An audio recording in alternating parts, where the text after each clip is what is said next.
The King is rising within the sons of Zion.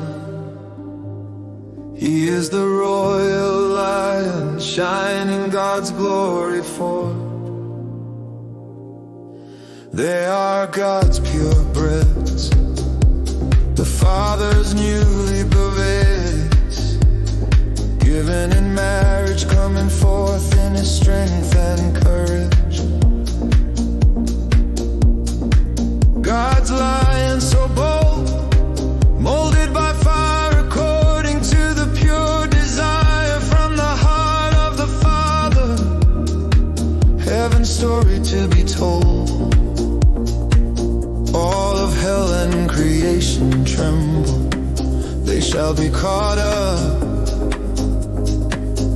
in the heavens assembled by the Father's decree. All darkness shall be scattered and flee before the face of the holy presence of the one true God, the God of creation, before whom shall bow all of the nations. Christ Messiah, Redeemer, the head over all principality and power.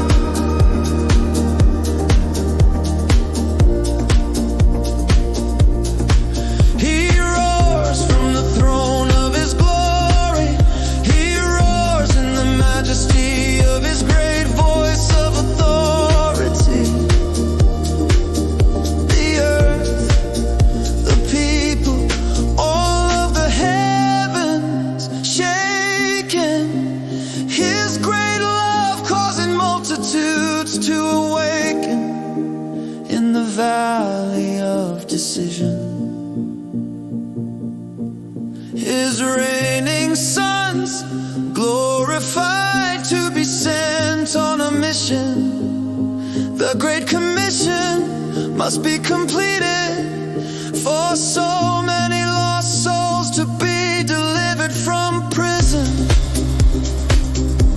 Oh, churches of men, exactly when will you wake up and realize that God's kingdom does not come with observation, but His passion for the lost is birthed forth in hearts fully committed to His cause.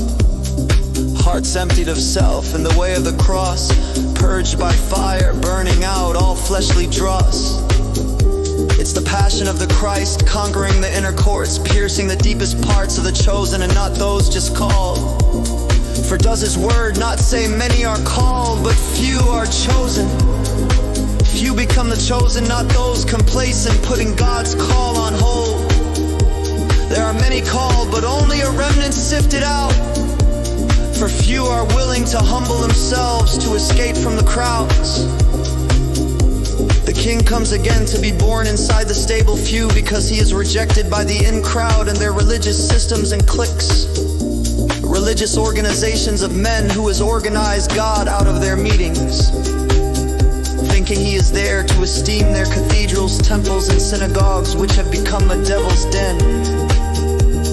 Oh, have you not realized nor considered how they have turned their temples into a marketplace? As if the King of Glory have to purchase a place in space before He is allowed in. Oh, they have booked themselves an all right, seeking for the places of honor to sit exalted within themselves, stealing the glory of God, of the one they claim to love. For don't you realize, it's when prideful men begins to take the glory and credit for what only God Almighty by His Spirit can do and accomplish in ministry, that corruption and greed starts to move in and take root within, binding their hearts and minds, causing them to be ruled by Mammon. The King is rising within the sons of Zion. Humble hearts made pure from deep within. Oh, how awesome the Lion of Zion, reigning in the hearts of His lions. Hearts fully committed and abandoned, only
nor can man heal no one, except by the power of the Holy Spirit working through them.